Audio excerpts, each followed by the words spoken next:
Leaving Cert Higher Level 2019, Paper 1, Question 1. So in the part A of this it says, in the expansion of 2x plus 1 by x squared plus px plus 4, where p is an element of the natural numbers, the coefficient of x is twice the coefficient of x squared, and it wants us to find the value of p. So because it mentions in the expansion of, let's expand it. So we're going to be expanding here 2x plus 1 by x squared plus px plus 4. Now when they say the expand it, they mean multiply it out. So that's what we're going to be doing here. So 2x by x squared is 2x cubed. 2x by px, that's going to give us 2px squared. And then 2x by 4 is 8x. Then you're going to multiply the 1 by each of those terms as well. So when you multiply anything by 1, it doesn't change. So I'm going to have here x squared plus px plus 4.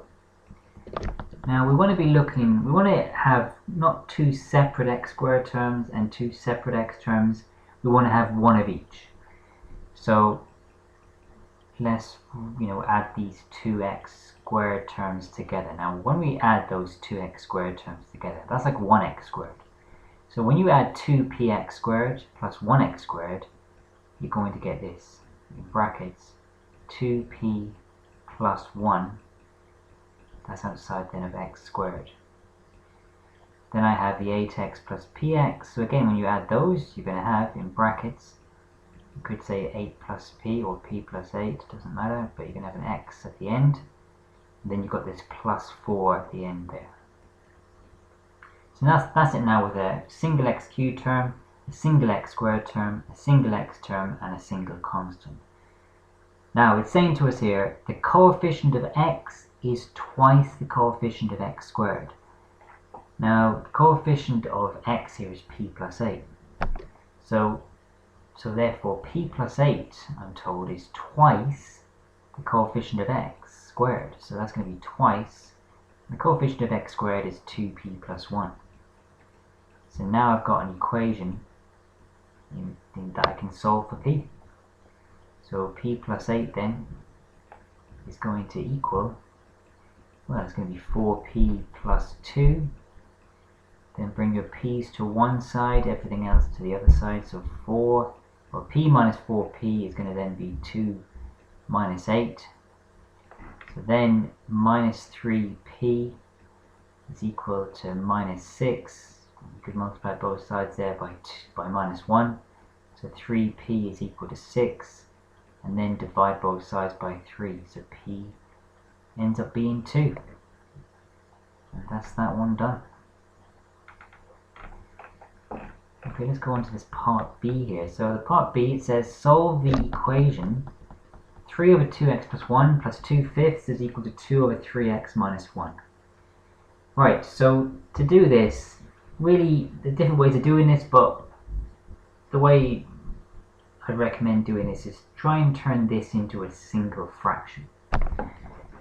So we're going to be adding those two fractions, but for now I'm just going to write out the equation. So 3 over 2x plus 1 plus then 2/5 is equal to 2 over 3x minus 1.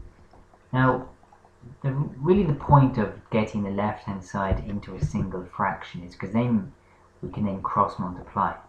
At the moment, we cannot cross-multiply. So to add fractions, you always have to get a common denominator. So my common denominator on the left-hand side here, and if ever you're in doubt about the common denominator, multiply your denominators, and that will be a common denominator. So then, if I divide 2x plus 1 into this denominator, I'm going to be left with 5. I take that 5 and I multiply by the 3 there. So I'm going to have here 5 by 3, plus then, take this 5 and divide it into the common denominator. That's going to leave me with 2x plus 1. Take that 2x plus 1 and multiply by the 2. So I'm going to have then 2 by 2x plus 1. So that's all equal then to 2 over 3x minus 1. So now what we want to do is just simplify the top here. So, well, simplify top and bottom. So 15 plus 4x plus 2, and that's going to be over 10x plus 5 is equal then to 2 over 3x minus 1. So, I mean, of course, this can be simplified here. So, you could actually simplify that there to 4x plus 17. But, so I'll do that now in the next line. So,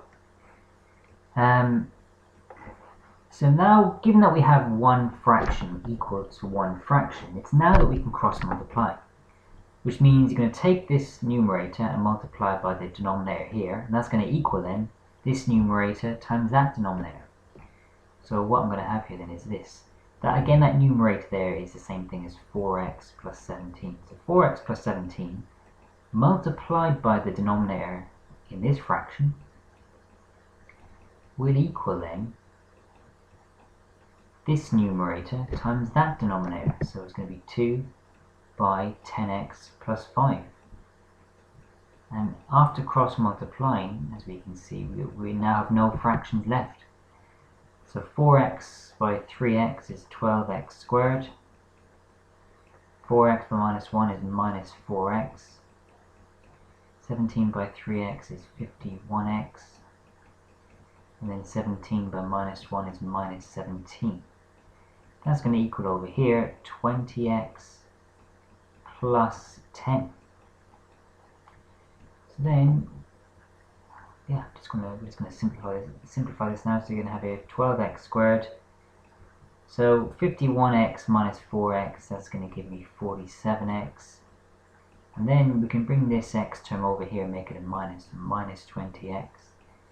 Then we have a minus 17 here, and then bring that 10 over and it becomes minus.